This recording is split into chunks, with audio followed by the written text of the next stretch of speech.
Hello, my name is Matthew Lowe. This video is for SEC 501.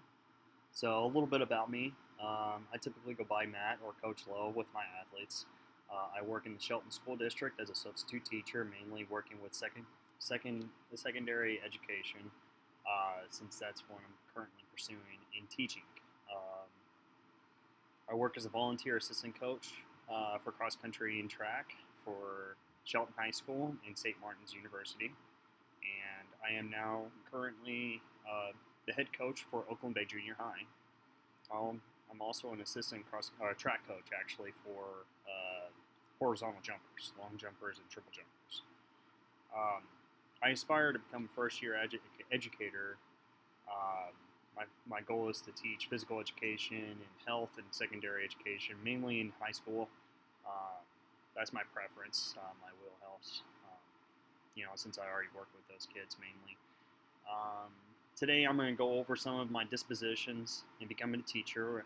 Identify what my strong points are and other points that I feel that I probably need more improvement on, more work on, and I'll be able to, develop that, as far as I go into my career. So I'm in no rush trying to fix that right away. While not being a teacher just yet, I will be addressing these dispositions derived from my coaching experience. Along with that, I'll be able to pick up, as far as being a sub as well, with being exposed to different methodologies, teaching theories and stuff like that from, some great teachers that, I have a privilege of covering for. So I'm going to go over my first disposition. What dispositions do you possess that you think will make you a successful teacher? Well, this is what I stated. Educators should be sensitive to individual learning and social needs of students and embrace the cultural diversity of the community. With my experience, I was actually working as a paratech for Native American education over at Olympic Middle School. And it's in the same district, Shelton School District. I have been able to diversify my understanding with different cultures. We have over 29 federally recognized Native American tribes here in the state of Washington. Most of them are Coast Salish. And so the students that are classified as Native come from different backgrounds and home lives. That has helped me in creating different approaches on how to build a rapport with these students and being able to help them embrace their education. So I'm going to go ahead and go with the second disposition here.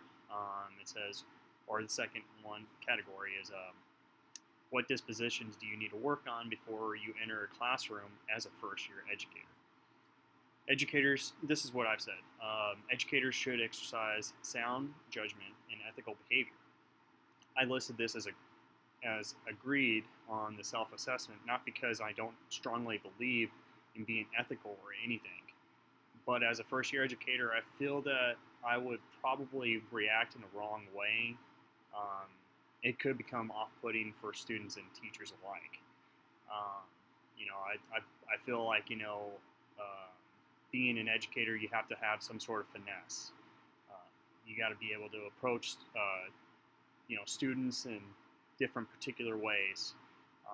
And since this is only my second year being exposed in this career setting, because my previous experience was working with college athletes.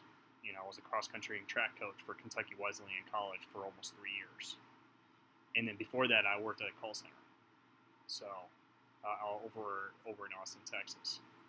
So, but based on observing many teachers who have so much experience under their belts, I can tell that they have some that finesse and sniffing out, the BS with students who try to figure out what they can get away with. And, they have great responses in indicating undesirable behaviors from the students, and these students tend to react very well.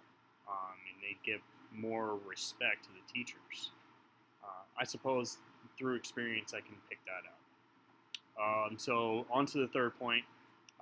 What does a professional educator look like, and how do they behave? What standards guide guide their thinking and actions. So to conclude this video, I want to go ahead and go into a spiel of my thoughts on the overall appearance of an educator. I've seen so many different educators, that dress in three-piece suits, and other teachers that just dress in jeans. I believe there is a level of professionalism determined by their settings. Educators who are working in the PE department engage in activities with the students, and I feel like it is acceptable for them to work in gym attire, which indicates that if the teacher is dressed down, so should the students, in order to receive participation. My opinion is that a teacher should find their medium of appropriation while instructing students.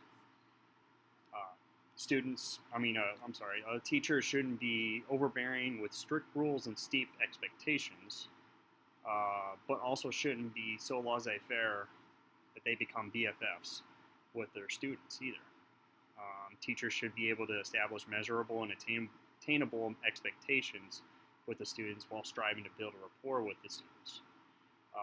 And the students are realizing that the teacher is the alpha and must listen to the teacher. So therefore, if the teacher and educator can find that median, I think that they would uphold like the classroom expectations and and have great management skills in getting those benefits out of the students, and the students get the benefits out of what they learn and their experiences through the class. So this wraps up my video. Thank you for listening and watching, and best of luck.